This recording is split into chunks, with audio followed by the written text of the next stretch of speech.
Hi there! Today's project is one I made a long time ago, but it's one of my favorites. So thought I would share it again with you today using JustRite's background stamps. So let's get started. In this picture, I stamped my image 3 times, coloring the one on the left in completely. And the other two on the right, well, one was colored in a little bit more than the other. And then I cut them out. On the bottom of this picture, you'll also notice that I stamped the image once again, then I cut and embossed with my grand caliber. Now we're going to make the Z-fold part of our card.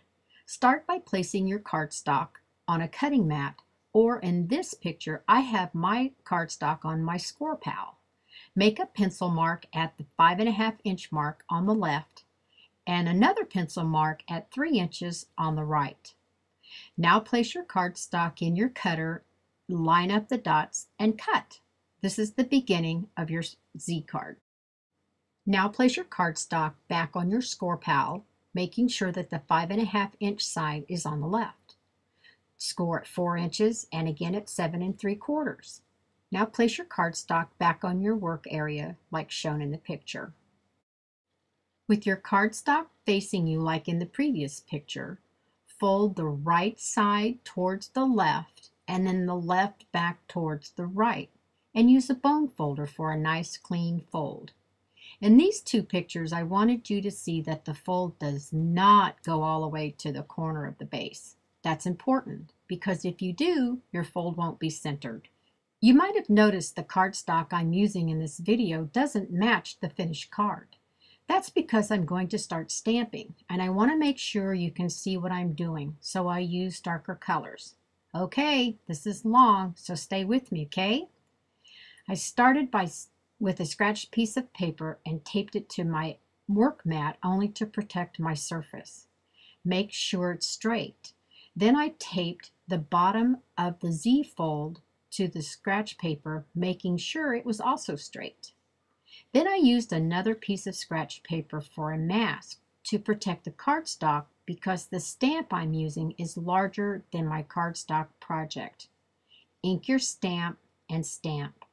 Move your mask, in this case 2, re-ink your stamp and stamp again. Continue doing this all the way across one side of the cardstock. Now turn your cardstock over. Notice I have writing on the right side.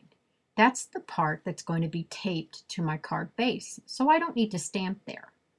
On my finished project, I use a different stamp image for this side called Vintage Wallpaper, but not here in the video. Now just repeat working with your mask and stamping this side just like you did the other side. And here's your project stamped on both sides. If you were to use double-sided cardstock, you wouldn't need to use stamps, but in this case, I love the stamp images. Then just lightly sponge the edges and the folds. Okay, I'm going to put this together, but before I do, when you get to the pictures with the ribbon, all you do is measure down one side, then double that, just leaving a little extra for the ends. And then by folding your ribbon in half, you'll find your center, and then just make a crease. And place that crease along the top edge of your cardstock. You'll see. I'll be back in a few seconds.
I stopped here because I wanted to show you how I was able to get lighter color butterflies using a dark ink pad. Add ink to your stamped image and then stamp 3 times. The butterfly on the bottom was stamped first, so it's the darkest. Just a tidbit. And that's it. Thanks for watching today. I have lots of pictures to follow, and I'll be back real soon. Bye now.